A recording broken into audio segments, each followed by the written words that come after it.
నమస్తే మిత్రులారా, నేను మీ శ్రీనివాస్ చౌహాన్ అడ్వకేట్. మిత్రులారా, సవతి తల్లికున్నటువంటి ఆస్తి ఆమె తదనంతరము మొదటి భార్య పిల్లలకు వచ్చే అవకాశం ఉంటుందా? సో మిత్రులారా, ఇది చాలా మందికి ఉండే సందేహం.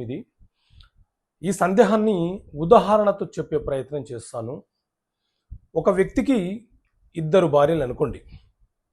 మొదటి భార్యకు 2 కుమారులు, రెండవ భార్యకు 1 కుమార్తె ఉన్నదనుకోండి.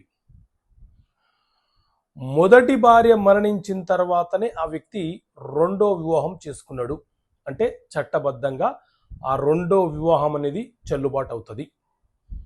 ఈ రెండో భార్యకు తన తల్లిదండ్రుల నుంచి వచ్చిన ఆస్తి ఉండవచ్చు, లేకపోతే తన కష్టార్జితంతో కొనుగోలు చేసినటువంటి ఆస్తి ఆమె వద్ద ఉండొచ్చు. ఆమెకు స్త్రీధన రూపంలో ఆస్తులు ఎవరి వద్ద నుంచైనా అంటే తాత, బాబాయిలు, ఇంకెవరి వద్ద నుంచైనా బంధువుల వద్ద నుంచి వచ్చి ఉండవచ్చు. సో ఆమె పేరు మీద ఉన్న అంటే రెండో భార్య పేరు మీద ఉన్నటువంటి ఆస్తి ఆమె తదనంతరము ఆమె యొక్క సంతానము, కుమారుడు లేకపోతే కుమార్తె ఎవరైతే ఉన్నారో వాళ్లకు 1 వాటా సంక్రమిస్తుంది. అలాగే ఆమె యొక్క భర్త ఎవరైతే ఉన్నారో అతనికి మరొక వాటా సంక్రమిస్తుంది. అంతేకాని మొదటి భార్య పిల్లలు ఎవరైతే ఉన్నారో వారికి ఈ రెండో భార్య ఆస్తులలో వాటా కోరే హక్కు ఉండదు. ఎందుకంటే